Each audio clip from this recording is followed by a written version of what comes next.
Hello student, स्वागत है आप सभी का आपके अपने YouTube channel Prince food education में। आज की इस क्लास में हम आपको ईवीएस का टॉपिक रोग से संबंधित महत्वपूर्ण तथ्य के बारे में बताने जा रहे हैं। हम बात करेंगे मच्छरों से होने वाले रोग। मच्छरों से मलेरिया, डेंगू व चिकनगुनिया रोग होता है। मच्छरों से क्या क्या होता है? मलेरिया होता है, डेंगू होता है व चिकनगुनिया होता है। मलेरिया मादा एनाफिलीज मच्छर के काटने से प्लाज्मोडियम नामक प्रोटोजोआ से होता है। सबसे पहले हमने बात की कि मच्छरों से मलेरिया, डेंगू व चिकनगुनिया रोग होता है। मलेरिया मादा एनाफिलीज मच्छर के काटने से प्लाज्मोडियम नामक प्रोटोजोआ से होता है। कौन सा मच्छर काटने से होता है? मादा एनाफिलीज। और कौन से प्रोटोजोआ से होता है? प्लाज्मोडियम नामक प्रोटोजोआ से होता है। तो पहले हमने पढ़ा कि मच्छरों से मलेरिया, डेंगू व चिकनगुनिया रोग होता है। मलेरिया मादा एनाफिलीज मच्छर के काटने से होता है और कौन से प्रोटोजोआ से होता है? प्लाज्मोडियम नामक प्रोटोजोआ से होता है। मलेरिया में ठंड लगकर कपकपी के साथ बुखार आता है। मलेरिया में ठंड लगती है और कपकपी के साथ बुखार आता है। ठीक है। मलेरिया परीक्षण में मानव के रक्त में मलेरिया परजीवी पाए जाते हैं। मलेरिया परीक्षण में मानव के रक्त में मलेरिया परजीवी पाए जाते हैं।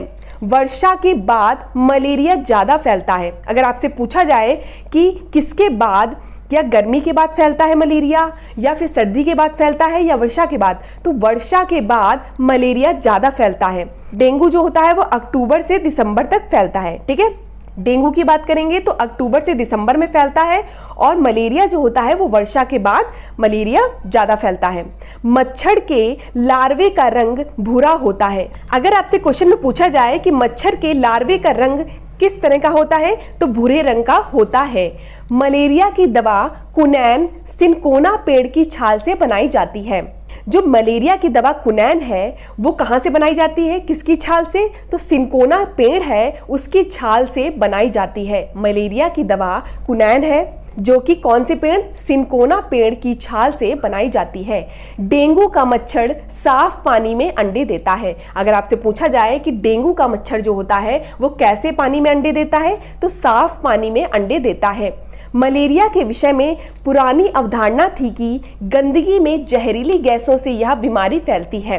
अगर पूछा जाए कि मलेरिया के संबंध में पुरानी अवधारणा क्या थी, तो पुरानी अवधारणा थी कि गंदगी में जहरीली गैसों से यह बीमारी फैलती है। जो पुरानी अवधारणा थी उसमें यह था कि गंदगी में जहरीली गैसों से यह बीमारी फैलती है। कौन सी? मलेरिया। तालाब में मच्छरों के लार्वा को खाने हेतु गेम्बूसिया मछली पाई जाती है। क्वेश्चन पूछेगा जो गेम्बूसिया मछली है वो क्या करती है, तो वो क्या करती है? मच्छरों के लार्वों को खाने हेतु जो गेम्बूसिया मछली होती है वो पाली जाती है। तो तालाब में जो मच्छरों के लार्वे होते हैं उसको खाने के लिए गेम्बूसिया मछली पाई जाती है। मछली का नाम क्या है? गेम्बूसिया मछली, जो कि तालाब में पाली जाती है। क्यों? ताकि मच्छरों के जो लार्वा है उसको वो खा सके। तेल भी डालते हैं जिससे O2 समाप्त हो जाती है। क्या करते हैं? पानी में जब पानी में हम तेल की बूंदें डालते हैं तो इससे होता क्या है कि उसमें ऑक्सीजन समाप्त हो जाती है, जिससे मच्छर के जो लार्वे होते हैं वो मच्छर जो होते हैं वो पनपना बंद कर देते हैं। ठीक है। अगर हम पानी में तेल की कुछ बूंदें डाल देते हैं तो जो मच्छर होते हैं उसके जो लार्वे होते हैं वो नहीं बनते हैं। ठीक है। और तालाब में मच्छरों के लार्वे को खाने हेतु कौन सी मछली का इस्तेमाल होता है? कौन सी मछली पाली जाती है? गेम्बूसिया मछली। और ये क्वेश्चन बनता है कि गेम्बूसिया मछली क्यों पाली जाती है? तो मच्छरों के लार्वे को खाने हेतु प्रयोग की जाती है। ठीक है। अब बात करते हैं रोनाल्ड रास के बारे में। रोनाल्ड रास कौन थे?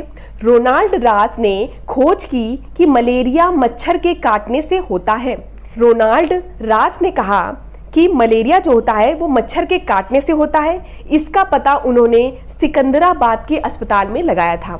रोनाल्ड रास ने खोज की कि मलेरिया जो है वो मच्छर के काटने से होता है। 1902 में इन्हें इस पर नोबेल पुरस्कार मिला। तो आपको ये याद रखना पड़ेगा कि रोनाल्ड रास ने किसकी खोज की थी? कि मलेरिया जो होता है वो मच्छर के काटने से होता है। पहला पॉइंट। दूसरा पॉइंट है 1902 में इन्हें नोबेल पुरस्कार मिला। इन मच्छरों का रंग भूरा व पंख छींटदार थे। उनके पेट में जीवाणु रहते हैं। 1905 में रोनाल्ड रास की मृत्यु हो गई थी। ठीक है। पहला पॉइंट आपका ये था कि रोनाल्ड रास ने खोज की कि मलेरिया जो होता है वो मच्छर के काटने से होता है और इसका पता उन्होंने सिकंदराबाद के अस्पताल में लगाया। दूसरा पॉइंट था कि 1902 में, दूसरा पॉइंट है कि 1902 में इन्हें नोबेल प्राइज मिला। इन मच्छरों का रंग कैसा होता है? भूरा होता है और पंख कैसे होते हैं? छींटदार होते हैं और उनके पेट में जीवाणु रहते हैं। रोनाल्ड रास की मृत्यु कब हुई? 1905 में इनकी मृत्यु हुई थी और इनको जो नोबेल प्राइज मिला था वो 1902 में मिला था। एनीमिया के कारण के बारे में जान लेते हैं कि एनीमिया के क्या कारण हैं। रक्त में हीमोग्लोबिन की कमी से एनीमिया होता है। एनीमिया कैसे होता है? जब रक्त में हीमोग्लोबिन की कमी हो जाती है, रक्त में हीमोग्लोबिन की कमी हो जाती है, या कह सकते हैं कि रक्त में जब खून की कमी हो जाती है तो एनीमिया हो जाता है। ठीक है।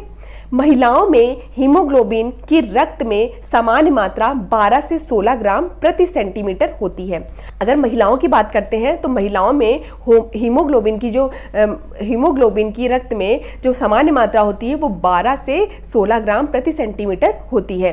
हीमोग्लोबिन अथवा लोहे की कमी से एनीमिया होता है। एनीमिया कैसा होता है? जब हीमोग्लोबिन अथवा लोहे की कमी हो जाती है तो एनीमिया हो जाता है। ठीक है, एनीमिया हो जाता है।